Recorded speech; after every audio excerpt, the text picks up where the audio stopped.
Okay. What is it?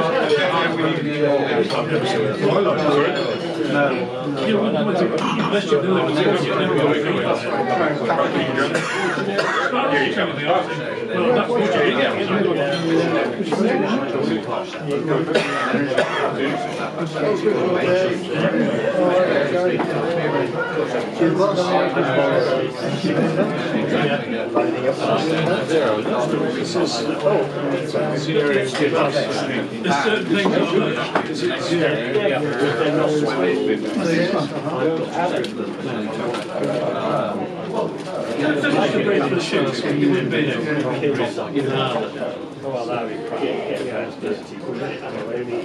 Is this on dry? Must be. I won't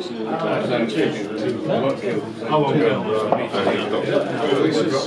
don't think they've got one of those. Oh yeah. He's got a few days with Angus.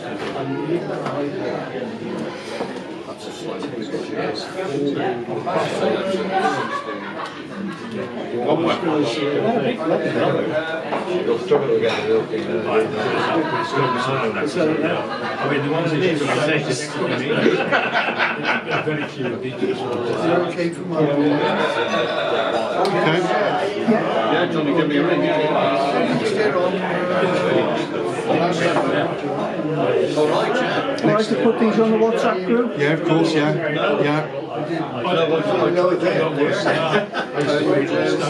So, next final time is Listening, boys!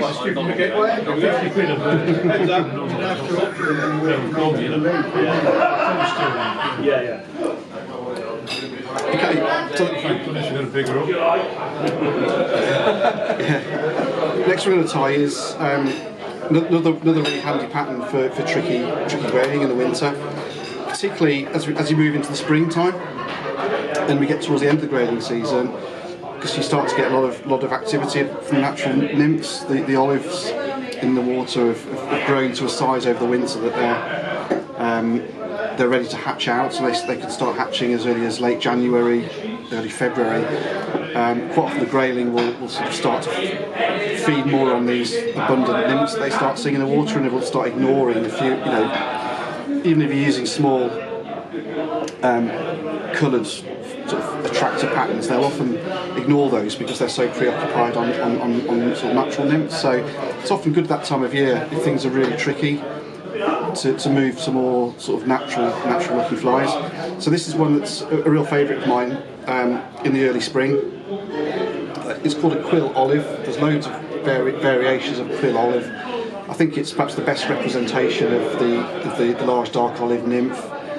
And it's also quite a simple fly. It's easy to overcomplicate these, but the simpler ones I think are actually more effective, really. So I'll show you my version of it, and you can tie it in various sizes. I've chosen quite a large. This is about the largest size I would tie. It's a size 12 curved hook. And I've got 3mm copper beads in there. Because in the springtime, these nymphs, just as they're about to hatch, are quite large in size, much bigger than the ones you get in the summer. So you can use bigger flies. And I've got an orange silk thread already on the hook. So just create a base of thread just around the bend. I do like to use orange threads, and there's also yellow threads sometimes, because I think it is a sort of the natural colour of the nymphs. Quite often these nymphs do have a sort of orangey brown colour to them, and the caddis often have yellow sort of internal parts of their body, so it just gives a sort of a natural colour to shine through, I suppose, through the fly. So I'm going to use exactly the same tails as I used on that first nymph I tied. This is the Coctelian. Just pinch off.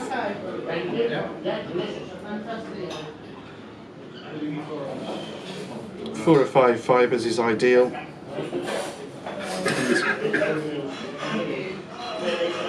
think I've mentioned this before, but when when you're using cotyledon, it's much better to just pluck the fibres off directly off the stalk rather than using scissors, rather than holding the fibres there and using scissors to cut it, because often it's difficult to get them nicely lined up. A good trick to make sure all the fibres are perfectly lined up at the tips is to hold it, finger and thumb, like that, and then just take the bunch that you want, and then just pull it horizontally.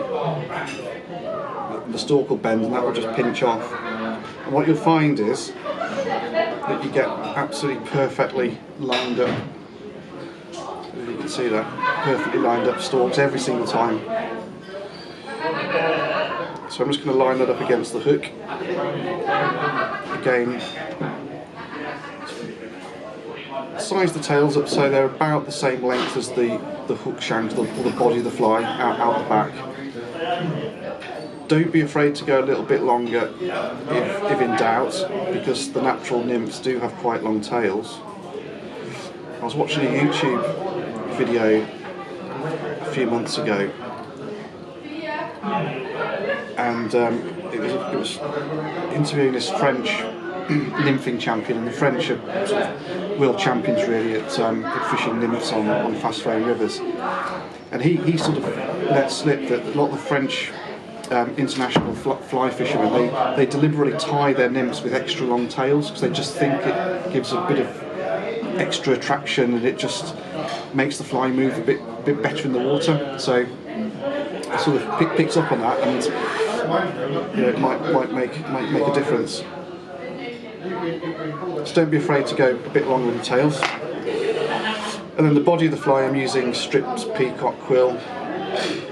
This is sort of pre-prepared stuff from Polish quills. I'm using the olive colour. The natural colour works just as well, really.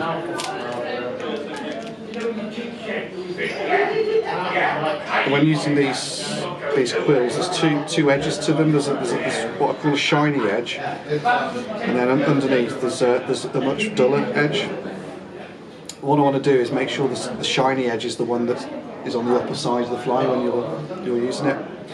Just like the pheasant tail, I like to make sure it's moistened, because it is very brittle, and that just makes it a bit more flexible if you keep it moist. So I'm going to tie it in so that the fatter end is sticking out the back. And just tie that in right at the very back end, just at the base of the tail. And then you can just, using fairly loose turns, if you make sure those turns are quite loose, you can then just tie in the rest of that fibre right to the top, pluck it off. And then what I'll do now is I'm going to just build up a little bit of a base of thread. Now you can make these nymphs really super skinny. You can just use that one layer of thread and make a really super skinny nymph if you want. I like to create a bit of a profile, because these nymphs, particularly when they're about to hatch, do have quite fat bodies, because the thorax part of the fly does tend to expand, and the wing cases get filled with blood. I do like to have a little bit of extra bulk in this.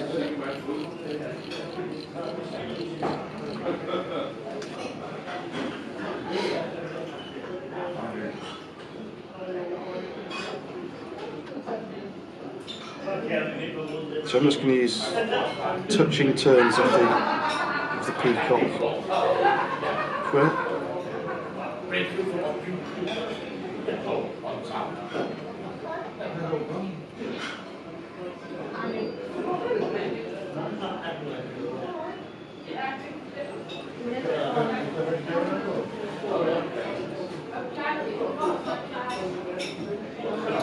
There's lovely segmentation, isn't it? It does create a nice effect, doesn't it, Derek? Yeah, yeah.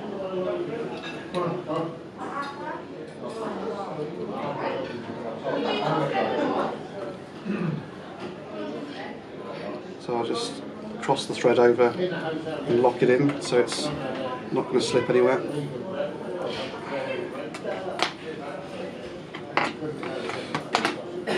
I'm going to use a light coating of UV resin over that body because the peacock quill is extremely brittle, and once it gets wet and once it gets eaten by a fish it can snap. So just use this. This is Bug Bond's original light. You don't want to put too much on, you want to be really careful. And just put a very light coating of that all over those quills.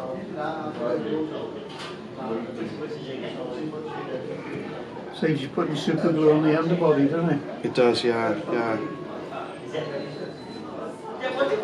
And you can also use the needle to create a profile as well. You know, you can make sure that the resin's a bit thicker at the thorax end, and you can really create a nice natural profile. Then once you're happy with it, go in there very quickly with your UV pen just to cure the resin.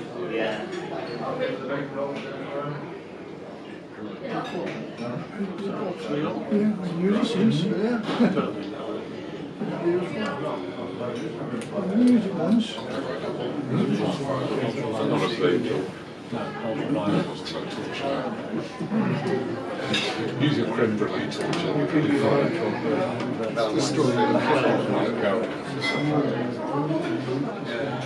As long as the batteries and the torch are working fine, you only need about 10 seconds or so really, but you just want to make sure that's set very nicely and it's not still sticky.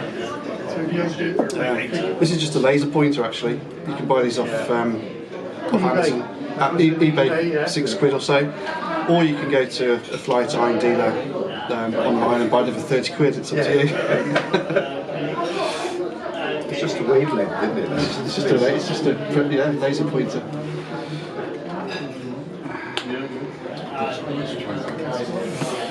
Okay.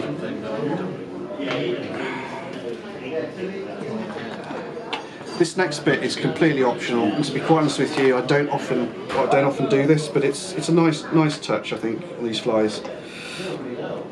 I'm just going to use a bit of Pearl Unimiler.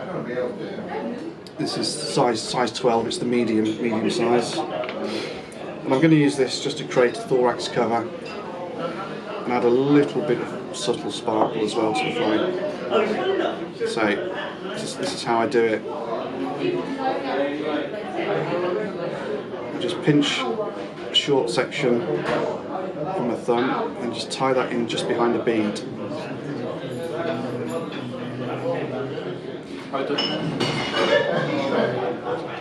Just make sure it's aligned right on top. So we've got a bit sticking out the back and we've got this long bit at the front.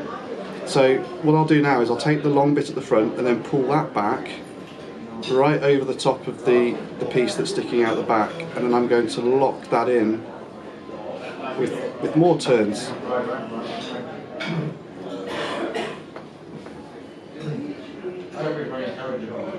Just make sure it doesn't slip too much.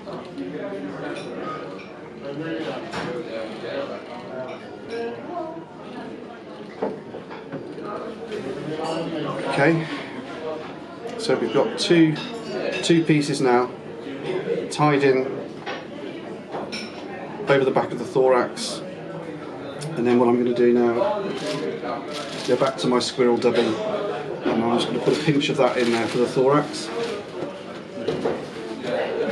Exactly the same as the first fly that I tied.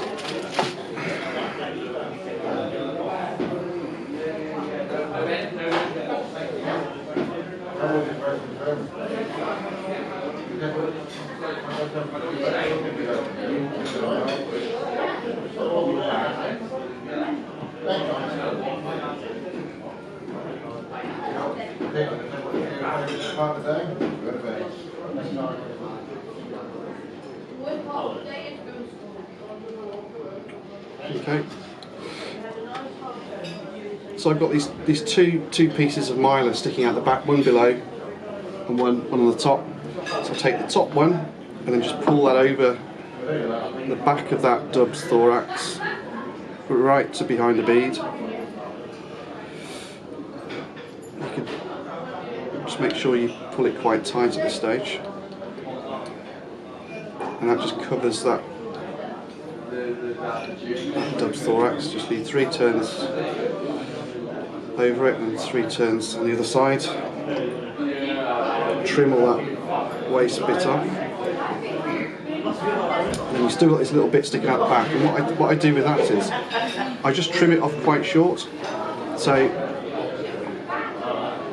as well as getting the thorax cover over the top, you've just got a little bit of a stubby bit sticking out the back, which gives a little bit of extra flash.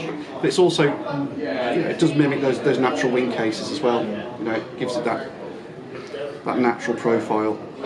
So just going with the scissors. It doesn't have to be very long. Just trim it off a little bit, and it just creates a really nice detached thorax cover. As I say, it's you could just use a dubbing if you like, if you wanted to tie this fly really quickly, but I do think that extra bit of flash should just give it a really nice bit of attraction. And we'll just tie that off behind the bead.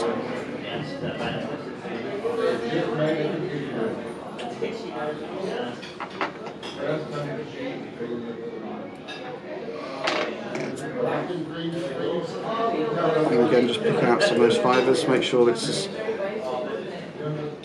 not too bulky. You've got plenty of leggy bits sticking out.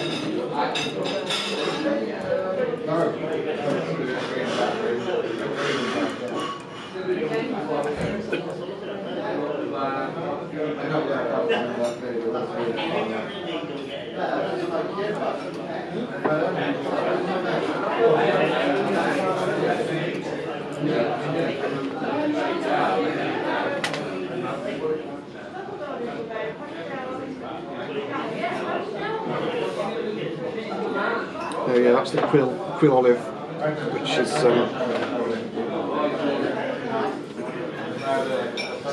really effective early in the season. So February through to mid-March is a really good time to use this fly.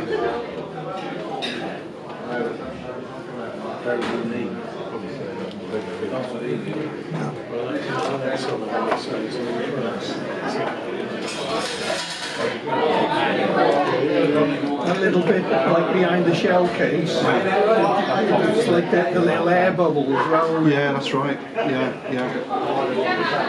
So I find if you just wrap it over the thorax and trim it off, it's really small. That little bit at the back just gives it a little bit of extra. It's just as you say all the time. Little bits, isn't it? Yeah.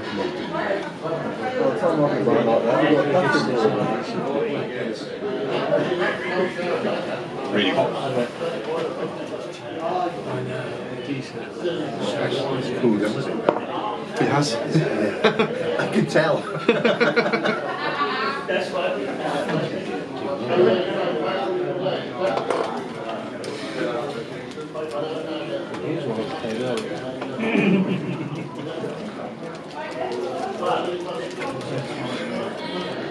It's beautiful.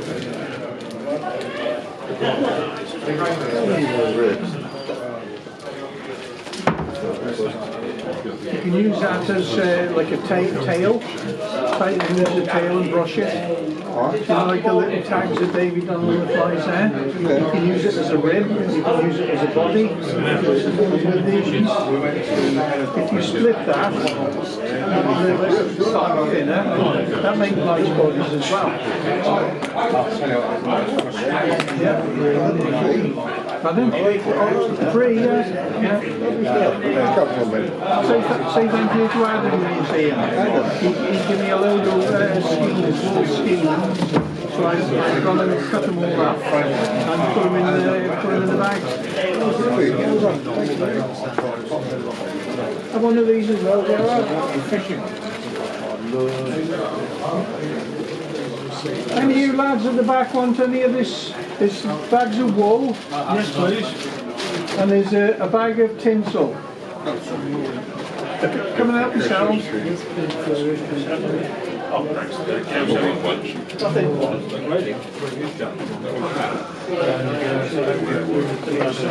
And they're gone, they're gone. Okay, what have we got? Gerard, you've got something else? Jim? Where they come from? Jim, you got any of these? Adam. They're off Adam. Adam's fingers. You got any of them here? You've got to basically all of the preconceptions. You ready for another pint yet, Davey? I'll show you a little breather, yeah? Pardon? Yeah, if you don't mind, yeah. Yeah, pedigree again. Yeah, please, thanks, Derek. Yeah.